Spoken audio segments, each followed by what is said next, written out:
जुड़े cooperative union के सभी सदस्य, हमारे किसान भाई बहन, अन्य महानुभाव, देवी और सज्जनों, आप सभी को 17वें भारतीय सहकारी महासम्मेलन की बहुत बहुत बधाई। मैं आप सभी का इस सम्मेलन में स्वागत करता हूं, अभिनंदन करता हूं। साथियों, आज हमारा देश विकसित और आत्मनिर्भर भारत के लक्ष्य पर काम कर रहा है और मैंने लाल किले से कहा है, हमारे हर लक्ष्य की प्राप्ति के लिए सबका प्रयास आवश्यक है और सहकार की स्पिरिट भी तो सबका प्रयास का ही संदेश देती है।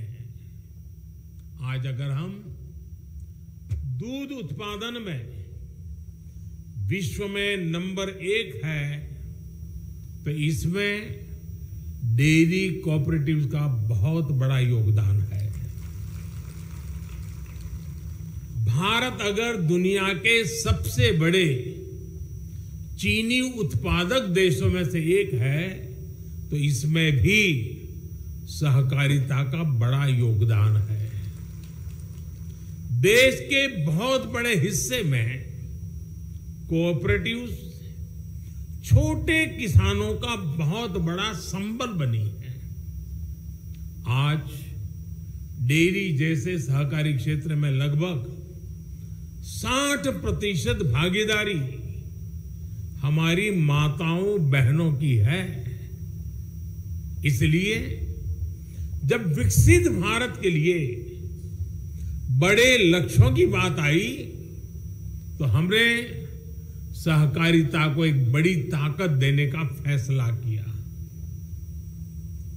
हमने पहली बार, जिसका भी अमित भाई ने विस्तार से वर्णन किया, पहली बार सहकारिता के लिए अलग मंत्रालय बनाया, अलग बजट का प्रावधान किया।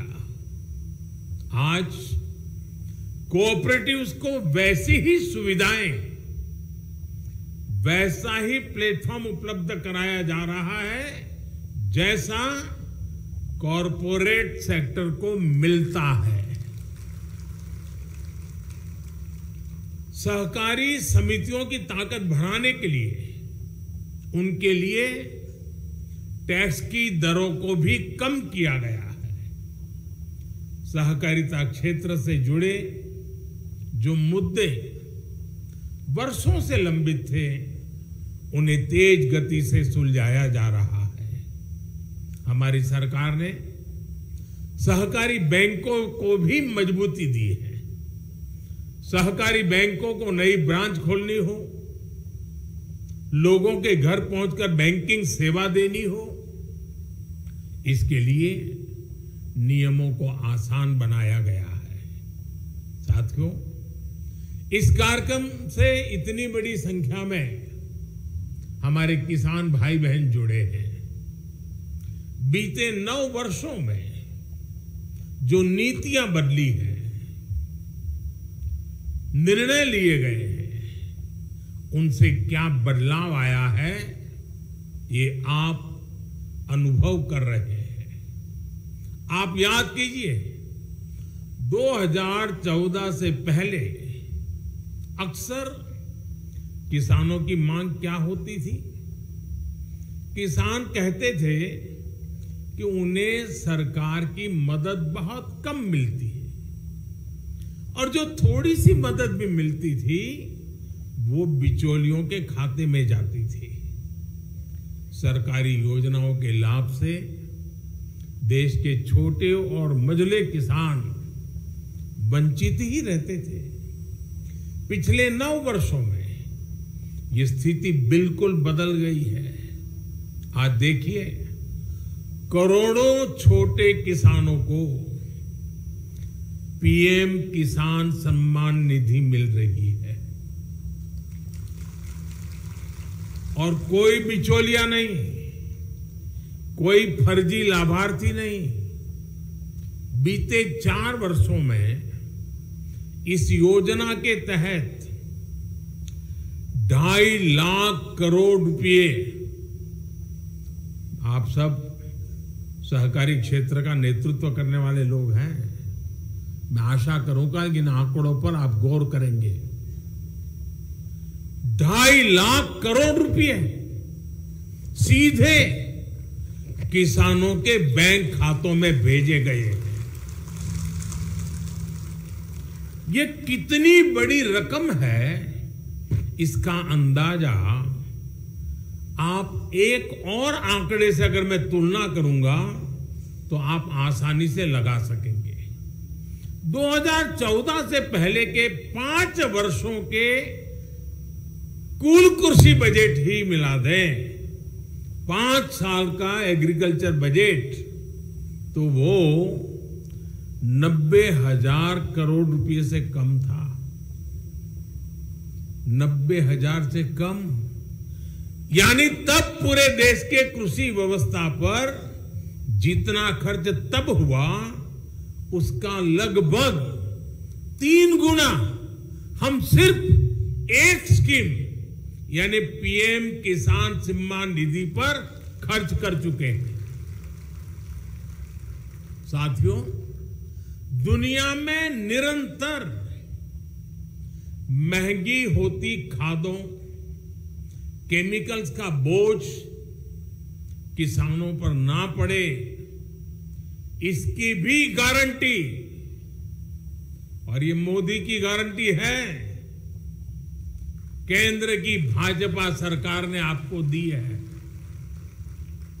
आज किसान को यूरिया बैग, एक बैग का करीब करीब 270 रुपये से भी कम कीमत पर यूरिया की बैग मिल रही है।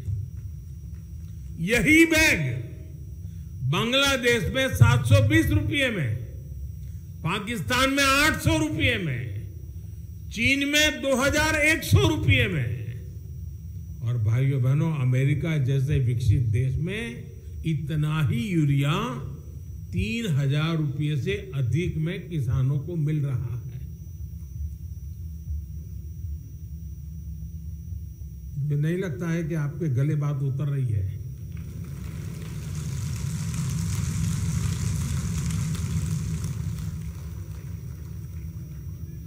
जब तक ये फर्क समझेंगे नहीं हम, आखिरकार गारंटी क्या होती है, किसान के जीवन को बदलने के लिए कितना महाभगीरथ प्रयास जरूरी है, इसमें दर्शन होते हैं। कुल मिलाकर अगर देखें तो बीते 9 वर्षों में सिर्फ फर्टिलाइजर सब्सिडी पर, सिर्फ सब्सिडी फर्टिलाइजर की मैं बात कर रहा हूं, भाजपा सरकार ने 10 लाख करोड़ से अधिक रुपए खर्च किए हैं। इससे बड़ी गारंटी क्या होती है भाई? साथियों, किसानों को उनकी फसल की उचित कीमत मिले, इसे लेकर हमारी सरकार शुरू से बहुत गंभीर रही है। पिछले 9 साल में एमएसपी को बढ़ाकर एमएसपी पर खरीदकर 15 लाख करोड़ रुपए से ज्यादा किसानों को दिए गए हैं। यानी हिसाब लगाए तो हर वर्ष केंद्र सरकार आज 6.5 लाख करोड़ रुपए से अधिक खेती और किसानों पर खर्च कर रही है, जिसका मतलब है कि प्रति वर्ष हर किसान तक सरकार औसतन 50,000 रुपये किसी न किसी रूप में उसे पहुंचा रही है। यानी भाजपा सरकार में किसानों को अलग अलग तरह से हर साल 50,000 रुपया मिलने की गारंटी है। ये मोदी की गारंटी है। और मैं जो किया है वो बता रहा हूं, वादे नहीं बता रहा हूं। साथियों, किसान हितैषी अप्रोच को जारी रखते हुए कुछ दिन पहले एक और बड़ा निर्णय लिया गया है। केंद्र सरकार ने किसानों के लिए 3,70,000 करोड़ रुपए का एक पैकेज घोषित किया है। यही नहीं, गन्ना किसानों के लिए भी उचित और लाभकारी मूल्य अब रिकॉर्ड 315 रुपए प्रति क्विंटल कर दिया गया है। इससे 5 करोड़ से अधिक गन्ना किसानों को और चीनी मिलों में काम करने वाले लाखों श्रमिकों को सीधा लाभ होगा। साथियों, अमृत काल में देश के गांव, देश के किसान के सामर्थ्य को बढ़ाने के लिए अब देश के कोऑपरेटिव सेक्टर की भूमिका बहुत बड़ी होने वाली है। सरकार और सहकार मिलकर विकसित भारत, आत्मनिर्भर भारत के संकल्प को डबल मजबूती देंगे।